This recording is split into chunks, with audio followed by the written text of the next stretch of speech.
قل إن كان آباؤكم وأبناؤكم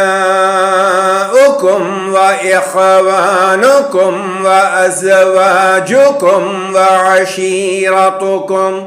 وعشيرتكم وأموال اقترفتموها وتجارة تخشون كسادها ومساكن ترضونها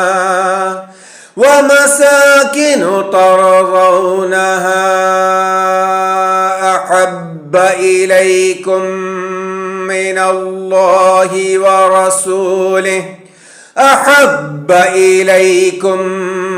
الله ورسوله وجهاد في سبيله